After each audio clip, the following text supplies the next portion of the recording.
Let's get Sat Yam. Okay, Sat Yam. We got these East Indian dudes trying to get pen pals. Sat Yam, what's up, man? Sat Yam, hop on, bro. We got to watch these guys. Sat Yam, what's up? Okay, I'm not gonna. Hello, hi. Sat, I am Satyam Mishra. what's up, Sat? I am Satyam Mishra from Indian. Uh, hello, Tariq. I am on hosting your FVA Madura. Uh, I request you all follow me and I 100% follow back uh, completed. It's okay. Thank you. Thank you. Please promotion, sir. Please.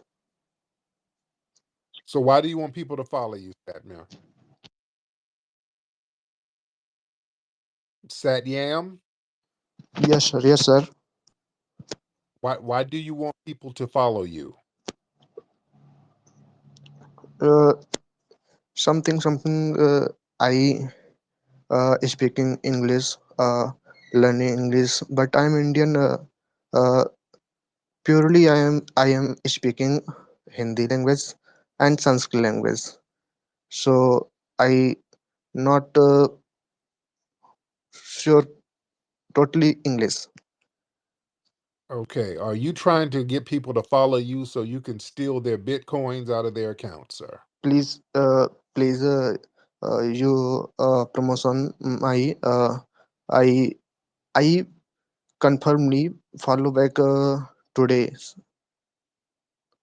If Kamala Harris don't come get her cousin the hell up out of here, get off this phone. Body following you. Y'all better not follow his ass. These Indian scammers be calling up whenever it gets around this time. All the Indian scammers. They got a lot of scams going on in India, by the way. Y'all better not follow his ass, and all your Apple Pay money gonna be drowned out of your account. Don't follow him. I'll be warning y'all about these guys. They be slick.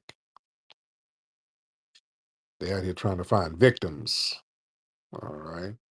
Let's get Lone Stoner in the building. Lone Stoner in the building. What's happening, Lone Stoner? Lone Stoner. Well, where you at? Where you at? Where you at? Oh no, let me get Average Black. Hello? Hello, Tariq. How are you Yo, my doing? fault. I was just gonna say, Hold what you were saying. Oh, I'm hold on, sorry. hold on. Lone, hold on, let me talk to Average Okay. real quick. Oh, Average, go ahead. oh Average. man, that guy had me rolling. Tariq, I am here speaking English, trying to get. I'm like, I could not make that out. But how you doing, brother? This early. Follow me. Follow you back. Guarantee I follow you back. If you follow me, I follow you back and then vote for Kamala. But go ahead, bro. What's Rice happening, curry Average? chicken. No, but so first of all, apologies on the mic the other night. So I've been listening.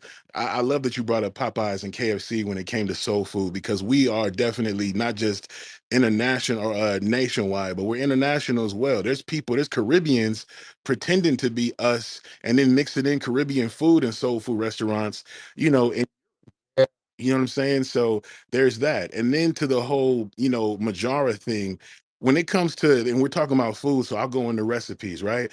People copy the entire FBA recipe from our music to our fashion, our speech, and all of these things. And they just ain't got the sauce. The sauce is what's in us. It's that Majara spirit, it's that thing. And the biggest distinguishment of us from them, they'll say that they're us and we're them and our DNA and all that. But here's the difference: their cultures have been around for however long, and they cannot do what we can do culturally. Don't have the influence. They doing the same things they was doing 1,000 years ago, and they can't duplicate what we've done from a 0 to 1 standpoint. We can take nothing and make something incredibly influential. They can even duplicate our recipe, but can never duplicate the sauce and make something that people want to also do as well. So we are definitely different, and it is that spirit that we have that nobody can duplicate because it's not in them. It has to be in you. And I'll let my plane there. Thank you so much. Yeah, man, that's the thing. They don't understand that it's a spiritual essence, man, that it's just in you. Like somebody mentioned earlier, like when foundational Black Americans, when we pass each other by, we kind of acknowledge each other. I did that today. I'm in Hawaii. I was walking down the street. There's an FBA brother, an older brother and his lady, and he greeted me. Hey, brother, how you doing? That's another way we can tell who's who. That's a part of our culture. That's just a part of our culture. Tethers don't be doing that. And I've said that for many years. You can tell when somebody's a tether. You go somewhere and see a black person and you kind of acknowledge them and they won't acknowledge you. That's tethers be doing that shit. That's some tether shit, right? Oh, they must not be from here. But part of our culture, we always acknowledge each other, especially foundational Black American men. We acknowledge each other. Just that's just a part of the culture. That's just a part of the spiritual energy. And you can talk to people and just kind of see, you can feel a person's energy. Just like when people call up here, when they're talking, wait a minute, man, where are you from? Uh, where's your family from? You can just start feeling their energy and you see it ain't ours. They ain't got that much aura spirit. You ain't got it. You can just, I'm telling you, it's a feeling. You can feel it with certain people. Lone Stone, go ahead, brother. How you doing, Tariq? I'm good, man. How are you, sir? Doing all right. Just two things. Just like what you just said right now, like how immigrants or not immigrants, but they don't really acknowledge. Like for me, I can notice like a Haitian, but sometimes they don't like really like say what's up, or like after a while they'll say what's up, but like yeah, something like what you said to that, that's a fact. But the second thing was the FBA restaurants are like the ones where they be selling plates out their house, or like you got to go somewhere and sit a cut to get to like those type of like get those type of foods and stuff like that down south. So like when this guy said like there are no FBA restaurants, the FBA restaurants are like just like how you say like on in Cali, they have like those BBQ plates and stuff like that. I know that's not like really soul food, but like that right there is the FBA restaurant. You know what I'm saying? They just don't got like a legit certified place to like actually go to, but that's But they do have them. They got them like in LA. We got soul food spot. We got like Roscoe's all oh over the really? place. Eminem. We got Harold and Bell's. They're like right down the street from the museum. So we got Chef Maryland, who's on Crenshaw, who's catered at our museum. So yeah, all of the soul food spots, we rock with them, man. Yeah, so yeah, they're there, and they're always packed. So yeah, the soul food spots are definitely Why around, and like down especially south? if Like you get I'm thinking more like Texas, because like there's a couple guys on YouTube that make skits, and then like they just be like, oh, so whose house is this? It's like a bando, but then again, there's a guy in the back cooking up some soul food. Like you know what I'm saying? So it's like something like that. But that's what I just wanted to say. That's all. right. All right. Thank you so much, brother. All right. Let me get some more people in here. Let's get Mr. Vic in the house. My name is Vic. Hope y'all doing good. We're here. We're holding it down heavy, ladies and gentlemen. We're in here deep. It's still over 1,100 people in here right now. What's up? My name is Vic. Vic, you good, brother? All right, Vic ain't saying nothing. Let's get Trey Day. Trey is raising his hand. All right, y'all raise your hand if you're ready. If you are ready, raise your hand so I can let you on in here. What's up, Yo, what up? Trey? What up? Peace and blessings to the room. How y'all feeling this night? Uh, we good, I'm man. all How are right, you, man. sir? It's funny. So look, I'm gonna be very quick. So I'm 31, and my great I actually knew my great grandparents. I actually lived with my great grandparents. My great grandparents was born. My great grandfather was born in 1924, and my great grandmother born in 1930. I think 35. They both from Butler, Alabama.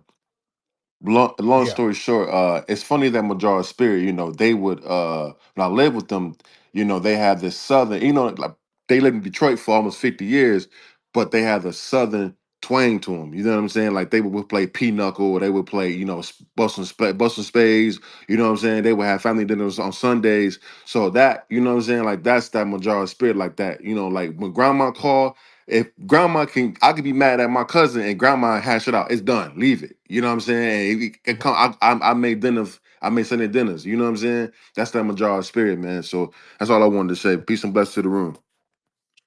Much respect, brother. Thank you so much. Yeah, man. Those Alabama folks, man. That's real heavy down there. That spiritual energy is real heavy down there.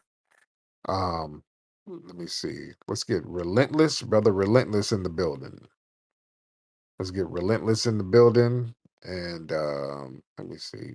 Satyam, come on, dude. I don't know why you requested Oh, again. hey, I'm how not are you? bringing you back. What's going on? Hey, Hey, what's up, Relentless? Tariq, How this is are you, my sir? first time on your platform. How are you?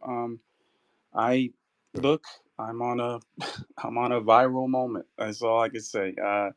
I my agenda is simply that I wrote a book called "The Night Puff Tried to Kill Me."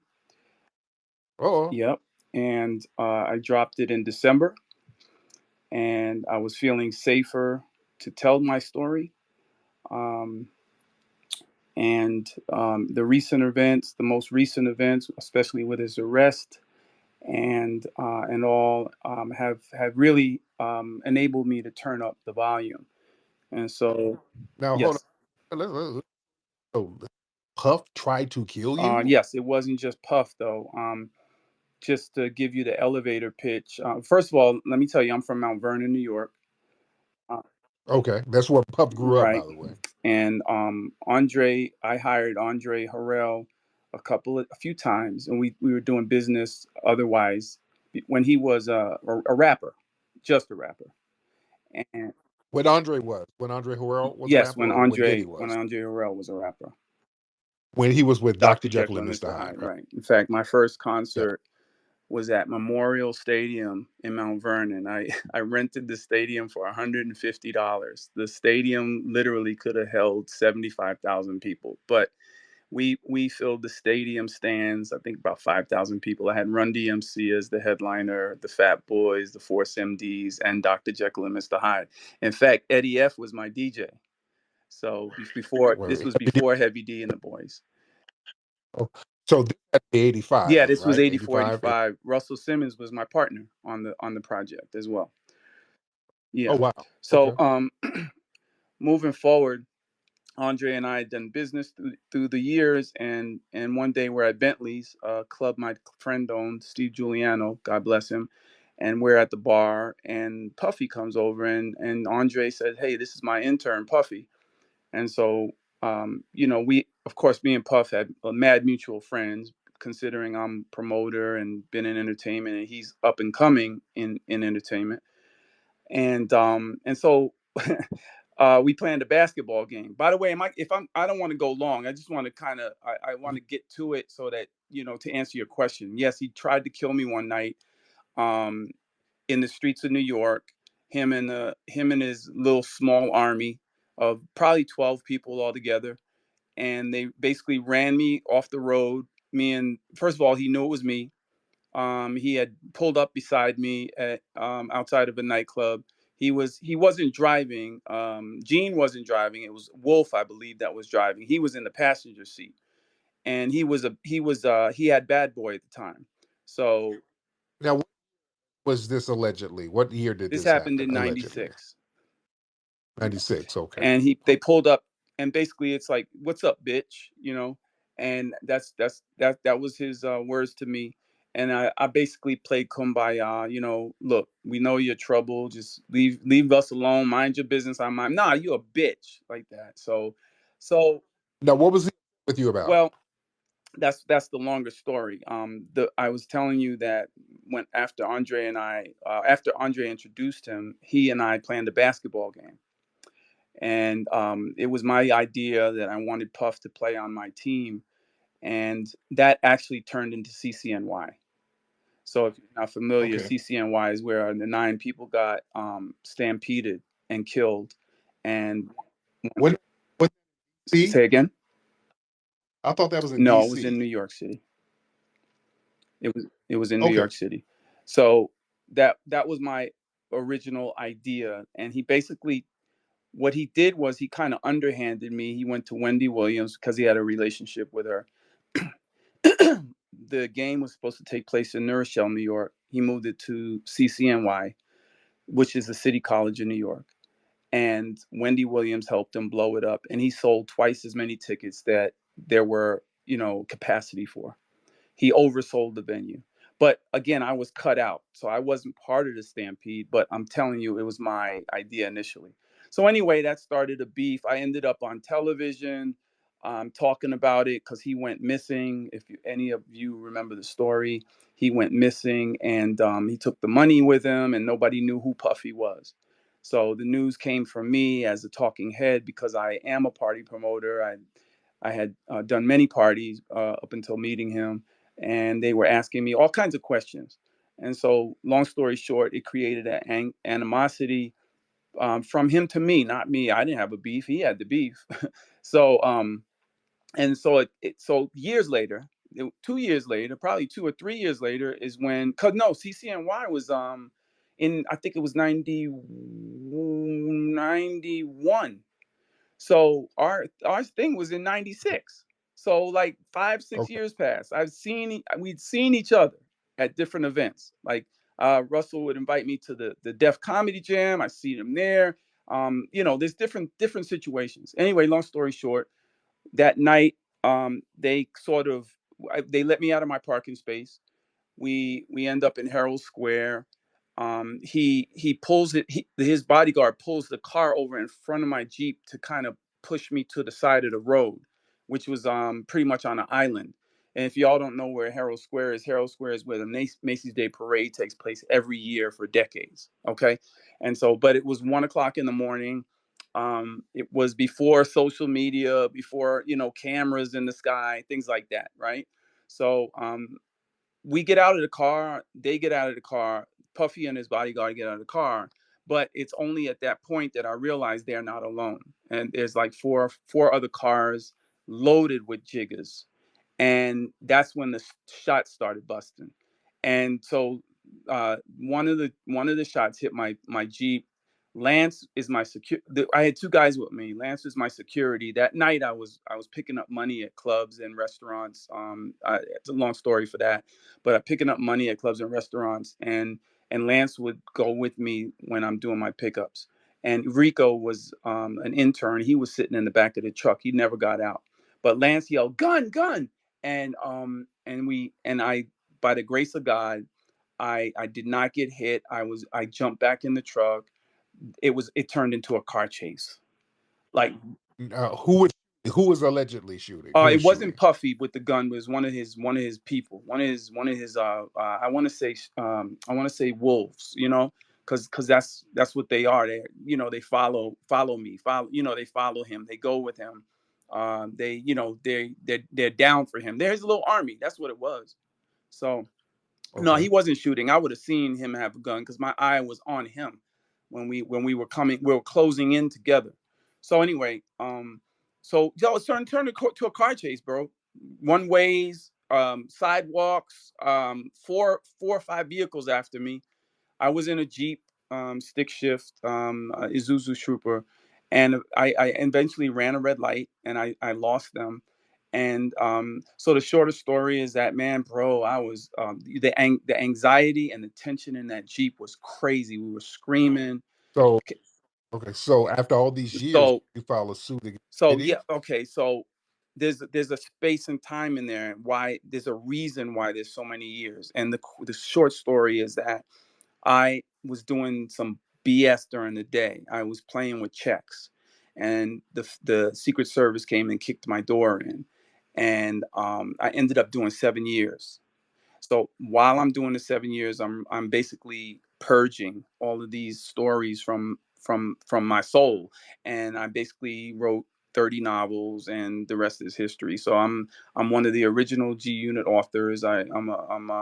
Pretty much a hired gun for 50 Cent. I wrote Derelict. Derelict is a fictional book that is actually what I just told you about. It's actually the whole story, but fictionalized with the names changed and everything. However, so recently I felt safer to write my first ever memoir, and that's under my birth name, which is Gilmore. So DeWitt Gilmore is my birth name. My pen name is Relentless Aaron. So DeWitt. DeWitt. That's that's Caribbean as shit. Um, Where in the Caribbean is? I look. I was born in New York. My mom is from White Plains. My dad is from White Plains. I can't tell you. We don't have a lick of Caribbean, not that I know of. But a name like that? Yeah, I understand it's Dutch, DeWitt. So Right. That sounds like the Virgin Islands somewhere. I don't know. I never researched it, but Where's your family? Where's your family White from? You Plains, say New White York. Yeah, Plains. White Plains, New York, Westchester Uh, County. But we where were but I that? but we moved to Mount Vernon when I was a toddler. So it's Westchester County. Westchester is just under the Bronx, which is right on the border of the five boroughs. So, yeah. Okay. Where Heavy were they before that? D, Where's your Denzel Washington, Pete Rock and CL Smooth, Jeff Red. These are all Mount Vernon natives. right? And Heavy and Pete Rock, they're And Eddie F. Caribbean. So, Yeah. yeah. Eddie's Eddie, I Caribbean too? believe Eddie might have Jamaican in him. Don't get me to Right. lying, but then Right. Denzel plays with that. I'm not sure if he's Caribbean though, but he plays with that a lot. Yeah, Denzel is FBA. He's all Oh, FBA. Uh, and did you know Gene yes, I Griffin did. The back in the funny thing is, Yeah. Gene was trying to start Death Row East. And Yeah. oh my God, this is so crazy you said that. So the night that I'm picking up money, I'm driving city to city, business to business, picking up. Of course, we didn't have PayPal, Cash App, all that stuff then. Black businesses. I'm just picking up money from my magazine called the Superstar magazine.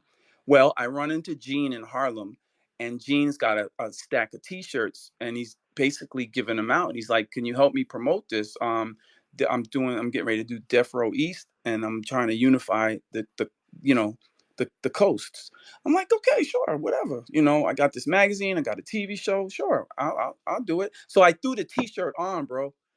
Tariq, I threw the T-shirt on, not really thinking about the East Coast, West Coast thing, not thinking I was going to run into Puffy that night. Diddy, to some of you that are young and don't know, Puffy is Diddy, Puff Daddy, right? Right. Right. Right. And so I believe that night when he saw me coming out of that nightclub, that he was triggered because of our little thing, right, with CCNY, and him seeing me with this white T-shirt on that said Death Row East. Yeah. Wow. So it's so crazy you said that. Yeah. Yeah. That's wild, man. You got a wild story, Yeah, brother. yeah. That's a wild I story, actually man. shot with Rolling Stone. They flew me out to New York. We did 3 hours, so I'll be in the new documentary coming out. That Rolling Stone. It's a really big deal. They put a lot of money into it. There's a lot of victims this dude has. He's been hurting people for decades. For decades, he shot Natanya Rubin in the nose, dog, at Club New York. It wasn't Shine. It was him. And Natanya's been Yeah. saying that from day one, in the operating room, in the courtroom, but Puffy had Johnny Cochran. He had money and Johnny Cochran. That's how he was able to get off. And all we have to do is Yeah. ask ourselves, how in the world did J Lo escape being on the stand? And you were there in the club. You were his girlfriend at the time. You were in the van, the Jeep that got away. How did you escape being on the stand? Because this guy had money and Johnny Cochran, and he was probably paying everybody off because that was how things were done back then. You can't do that now. The federal government has got his ass. He's never leaving. He's a predator. He's a monster. Like I yelled in the media, you might have heard me on all these platforms because I was in front of the courthouse yesterday or the day before yesterday. He's a monster and a predator, and he deserves to be under the jail. Because if he did that to me in '96, and he did that to Cassie in 2016, it tells you what's that dash. What has he been doing during the dash? And it's all coming out now. You're learning all these stories. No matter if the girl got her thing too wrong. The girl Talia, I guess her name is. She's the last claim that Gloria Allred did. No Yeah. matter that she And then got her second guy thing too wrong, she got thing one right, which is Puff. She may not remember. She's been traumatized, but there's I don't. I so don't. many other people. I don't. She didn't got caught finessing. Yeah, if you get caught finessing and scamming and plotting, you lose all your credibility. Yeah, so she got caught finessing and plotting. So I don't believe her, to be honest, Well, brother. I just I'm gonna go ahead. Go ahead, brother. Go ahead. I just don't believe she knows who the second person is. I believe it happened. I just don't believe she knows who the second person is. No, she got caught finessing, brother. She was up there plotting, trying to get her ex dude to corroborate the whole finesse. So So, yeah, so I that's your can't. opinion, and I give you that, okay? But Right, let me right, tell you, when I dropped right. my book in December, this girl that used to host my TV show called me out of the blue. I hadn't talked to her in over 10 years. She said, I went to work for Uptown. Puffy barricaded me in the office one day because he was trying to get sex. And so and she's traumatized. She left the business. She left the business. And she hasn't talked about it since. So I'm saying, like, there's a lot of trauma going on at this guy. I don't know Tally. I don't. Is that her name? I don't know her. So I can't equate my issue, my situation with hers, right? I can't even speak for her. But I can say I am now represented by Tony Busby. And the reason I did that is because I'm told that I have a claim, and it brings credibility to what I'm talking about. And it is my life. I have to yell loud, because if I wasn't here because of that night, if I wasn't here, I would have nobody speaking for me. Nobody would be speaking for me right now. 2 kids wouldn't be born. So I have to Brother, speak up. I really know some people might be saying, okay, now this guy's an ex-con, Yeah. relentless Yes, I did some. I con, played and with checks when I was younger, or and right, yeah. so yeah. So what's to say that this is not another finesse? Some people can say this is just a guy who sees a bag, and now you're just running a con game. You're running a finesse. What would you say to them?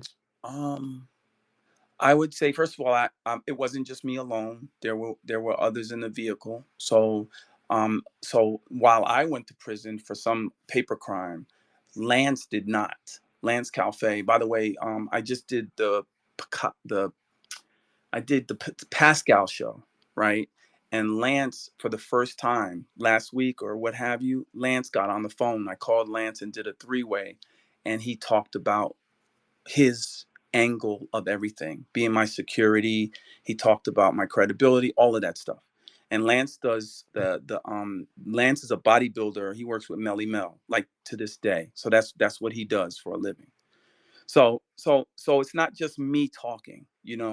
And secondly, I'm not gonna take a flight to New York. I mean, this is no big deal, but I'm not gonna take a flight to New York, pay for a big poster board, put out a memoir when I could get a cease and desist, sign up with Tony Busby where I can be charged with false claims in court.